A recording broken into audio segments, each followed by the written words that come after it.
Okay, so getting this vocal to work in this track has been absolutely killing me. So I'm going to go over with you the things I've done and how I've implemented to get it to somewhere where I'm somewhat happy with it. I wouldn't say it's perfect. I don't ever feel that about any of my tracks, to be honest, but it's much better and it's getting there. I just want you to know that in context, even someone like myself who's done many tracks at this point still has these nightmares when they're trying to produce and get their ideas together. So let's go over some of the things I've done to bring it into light. This is what we're currently working with. Stuck inside a disarray, I can't overcome, and I feel the current underway, pulling me down, and I've been sifting through a way, so I will drown, but my body sends me drifting, as I feel the waves increasing in. Alright, let me take off all of the processing on that vocal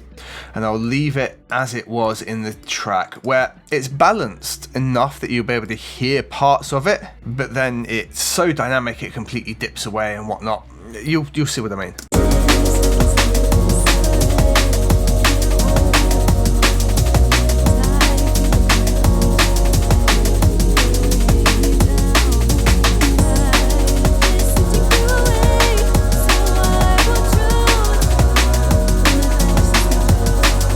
Case and point, and even if we bring it up for 3 dB,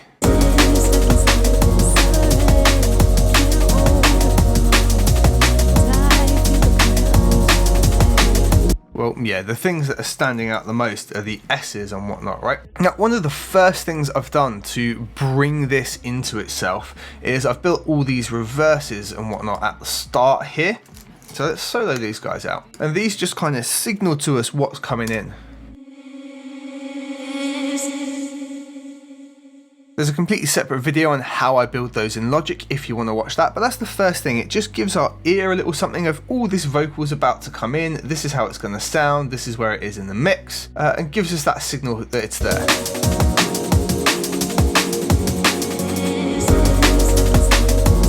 Today's video is sponsored by DistroKid. They let me get my music out to all of the major distributors, and they do that at a price an independent artist can easily afford. If you're ready to get your music or beats out there and want to release an unlimited amount of music each year, check the link in the description below for a discount off of your first year of unlimited distribution with DistroKid. So the first thing I've got in here is Auto-Tune Pro, and all it's doing is some correction to bring a couple of the notes that drifted in between notes back into space. Been stuck inside a disarray, I can't overcome, and I feel the current underway. So it's not a bad vocal by any means, but it's just a couple of notes that are ever so slightly off, and with translation to everything else, they just need a little gentle pullback, and that is what Auto-Tune is doing there. We can hear the louder phrases in the vocal, even when it's on its own with no processing, but those S's, they really stick out. So the next thing in here, controlling those issues right away, is the Pro DS. And if we just play back here, we can really see how prominent some of those are.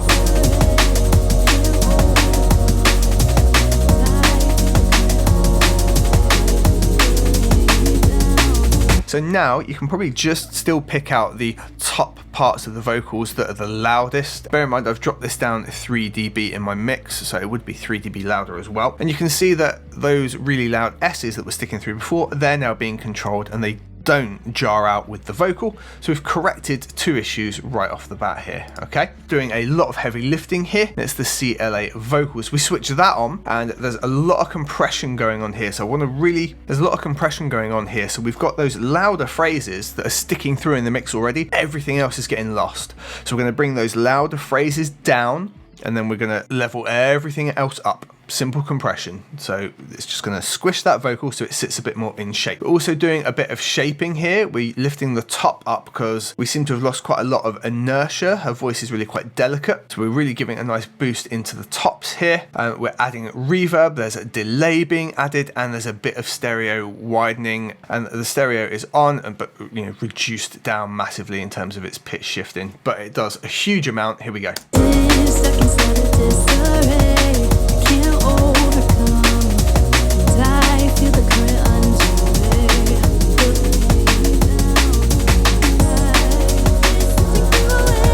So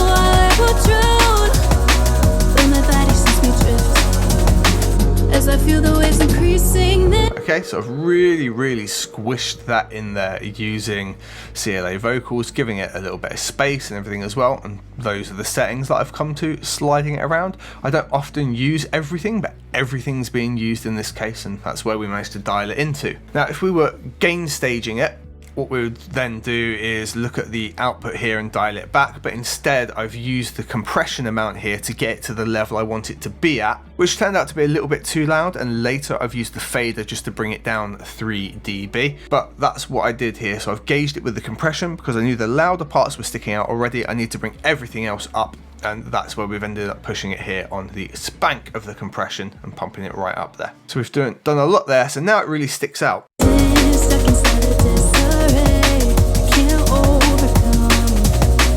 Here we're still only peaking at about -9. If we take the CLA off,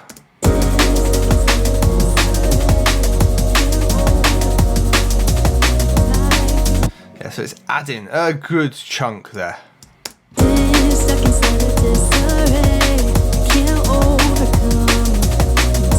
Right, so after that we've then got Fab Filter. Fab Filter's doing some really specific control. I wanted to bring some areas up here that were being lost with inertia, and once we've really compressed that, the de-esser's kind of working overtime at the start, but there's still some phrases that have a real S issue, so I've controlled that up here with Pro Q after the compression stage. So it's being de-essed, which is compression taking away at those key moments, then getting compressed again with CLA vocals to really bring all the level up, but that's bringing some issues up in the real high frequency here, and you'll see the control happening.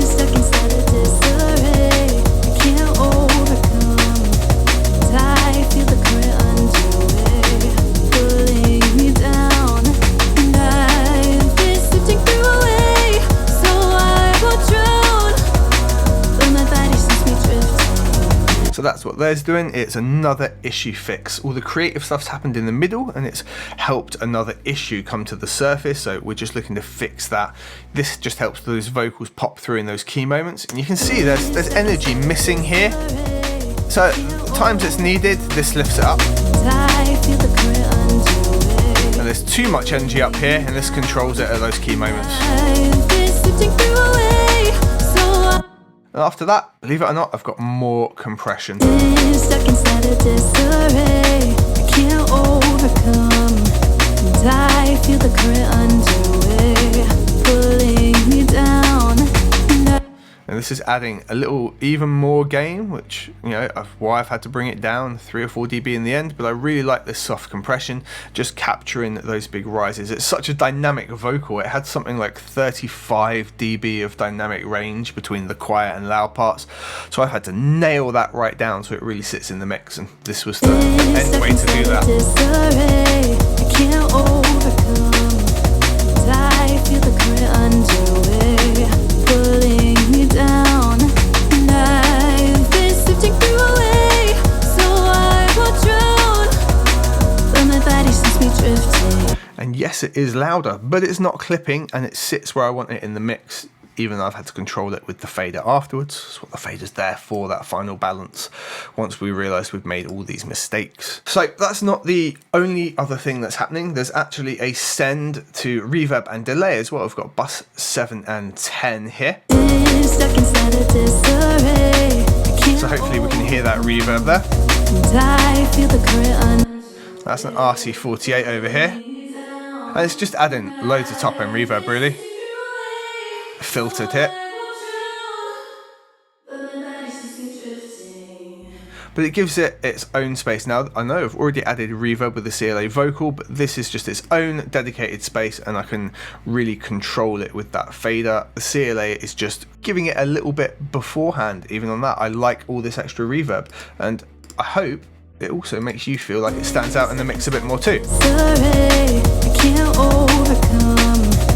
I feel the current underway. It's very upfront and dry. Down, and I've been sifting through a way, so I won't drown, but my body sends me drifting. That's very much now in its own space. Increasing them, stuck inside a disarray. Right, and the last thing is I've got this Vox delay send just here, right next to it with a tape delay on. And this is automated throughout the verses. So if we zoom in here, we can see what it's doing. And if we play these sections here, you can listen to what that automation is doing. It's filling in the gaps where there used to be breaths and other things that I've cut out and put fades in for. But it just helps the vocal keep like transitioning and moving into the next phrase. Delay wise, it's set up for 1/4 triplet, and that gives this kind of effect. Check out. Pulling me down, and I've been sifting through a way, so I will drown. But my body sends me drifting, pulling me down, and I've been sifting through a way, so I will drown. But my body sends me drifting. And the way that works is we're automating the feedback here to push into it. It's only 14% wet, it's just a little signal in the background. Most of the time there's almost no feedback, it gets taken right back. Pulling me down, and I've been stuck inside a disarray I can't overcome, and I feel the current underway, pulling me down, and that rhythm is just sitting in there with everything else and just adding an extra little bit of vibe, and in my opinion really helps the vocal shine through. Stuck inside a disarray I can't overcome, and I feel the current underway, pulling me down, and I've been sifting through a way, so I will drown. So there we go, that's how I've made the vocals that were very difficult to get where I wanted to in this track really shine through. I hope that's been helpful for you and given you some ideas and things you might want to do on your vocals, and potentially not worry too much about all those little nuances and things that people tell you about gain staging and adding loudness and whatnot. If it needs to sit in the mix and it needs to come up loads in level, do it, get it to the right place. I hope it's been helpful for you. I look forward to see you in the next one. Take care.